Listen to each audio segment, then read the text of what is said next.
Listen, boxing, it's sport and the gentleman. It's not a street fight. It's a boxing.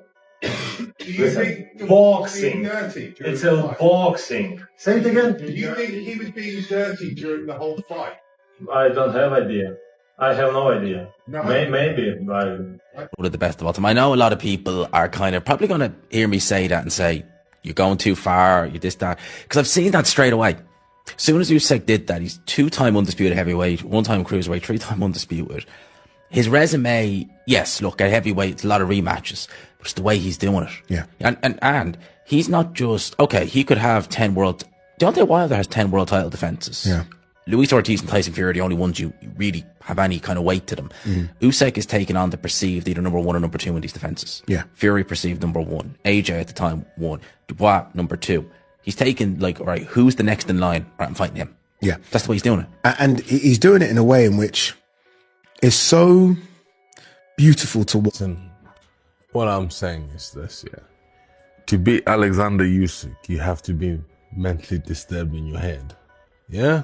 You have to be mentally disturbed. Yeah, because you have to understand. Take the fight in the first place. Yeah, because when I saw him a couple of months ago, yeah. I had a coffee with him, we were just chatting. The guy lives in Ukraine. Yep. Yeah. He goes, oh, before I came on the plane, I was sleeping in my house, and then those missiles going over my house, and I didn't want to go in the bunker. I was like, I'll just go to sleep. There's some craziness, isn't it? I mean, like, hey, imagine you're in your house in Barna, Timbuktu, and then missiles going. What are you gonna be like? Yeah, he's cut from very different stuff. Yeah, exactly. So, and then remember, stuff. so you have to come in there looking to go to the other side because he's looking to go to the other side. Mate, can you do us a favor? Can you stop beating us up? No. But he gets it wrong. You don't box this guy. It's like, I cannot explain it to you in a way you understand. You can't box him. He's just too good. He's just unbelievable great. Yeah, forget good, he's amazing. Yeah, he's great, he's amazing. He's like the white Muhammad Ali. He might not talk like Muhammad Ali, but he is the Muhammad Ali of the last generation. You understand? We have to give him the credit where it's due. Yeah. Yeah? He is that guy. Just, you're talking about one of the great generational. I watched the first 2 rounds, and Dubois looked really dangerous. Came out, backed him up, and then Usyk just decided, I can't allow him to back me up, so I'm going to go on the front foot and box aggressive here. And he knocked him spark out. Unbelievable. Just a true generational great. What's yours, Jerry? What's yours? Oleksandr is the 4th greatest fighter on my personal all-time list. Wow. It's number 4. He's only behind Ali. Oh, on your all-time list? All time. Oh, wow. Okay. Only behind Floyd, Ali, and Manny. So, I'm really high on... The WBO, Frank Warner very close. Joseph Parker is obviously a Queensberry fighter. So, there could be potential that they do what they did with this fight, what they did with the Dubois fight. It also means as well that, and maybe this is why, potentially it's because Riyadh's season shows from November onwards, and I doubt we'll see Oleksandr Usyk in the ring this year because it's only July, but he's only fought, and I would imagine Usyk is going to be one of these 6 to 8 month type of guys. That's the way he's been over the last 2 years. So you're looking probably February next year at the earliest when he finally fights again. So for me, it's like, right, well, that will be after the Riyadh and Ring Magazine's pay-per-views end, as in they're not going to be doing pay-per-view anymore. Maybe they look at that fight and think, Usyk Parker, it's a fight that, with the greatest respect, and Oleksandr Usyk is a very big name, it maybe does need that pay-per-view wall behind it in order to facilitate the purses that they could potentially forking out for it. So maybe that's why Riyadh season won't do it.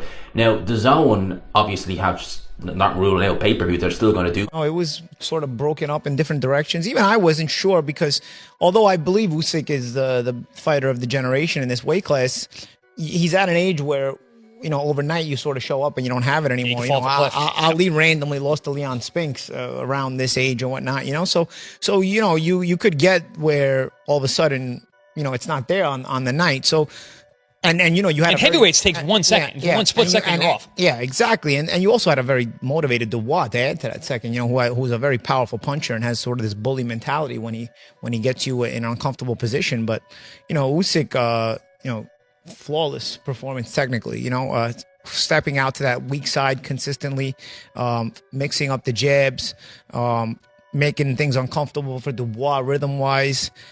He seemed more aggressive, right? Normally, I think with some of the bigger guys, he slides to the weak side, slides to the weak side. This was different. I think with Dubois, the psychology is kind of out of the bag in that you got to kind of bully the bully, you know, and Dubois came out trying to bully him a little bit. So he started touching him and hitting him, and he started taking it to him because you start backing him up. You start putting him in a situation where he starts to doubt himself. And Dubois doesn't really come back from that very often. As a matter of fact, he doesn't bend, he breaks. In the fight, I thought he's a little bit awkward, Dubois. I don't know, but he's one of those awkward strong guys. Yeah, he's just like super strong, awkward as hell. He goes down and he takes the full count, and then he just gets up at 10 and walks across the ring right in front of Usyk, who's celebrating middle of the ring, like with his hands up in the air. Just casually walks right by Usyk's celebration as if he didn't just get counted out to 10. Foreman Ali. Remember, he walks right to his corner. Yeah. But I was like, dude, you could have got up. You waited to 10, and then he was a beaten man. You waited to 10, and then not only you get up, you don't even have the presence of mind to realize like I'm walking right into the picture where he's celebrating. Paulie, he was a beaten man before the. He tried to jab, he tried to throw that right hand, and he landed that right hand a couple of times. By the way, he got Oleksandr Usyk in the corner, and he was trying to work, but ultimately he's in there with an all-time great. Not a generational great, an all-time great. A generational great would almost dictate that Oleksandr Usyk is just a great in the last 10, 15 years. No. Oleksandr Usyk is a great since boxing began.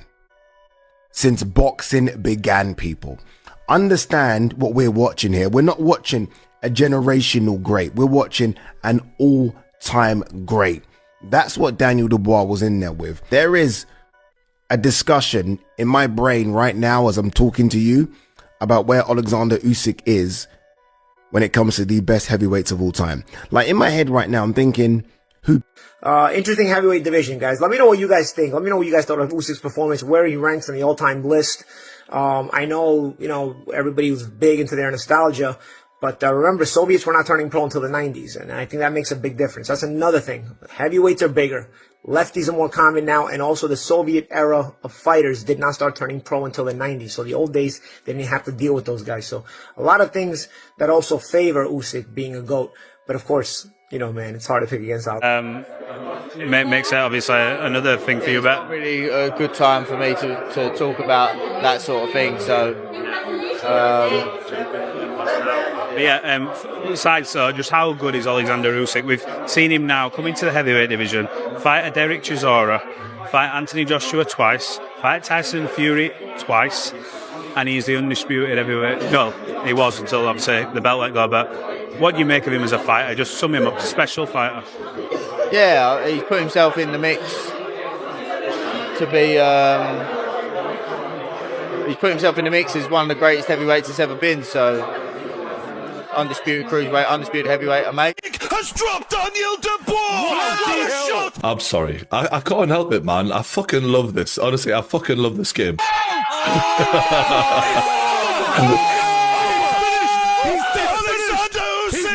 What a performance! He's missed it! It's over! It's over!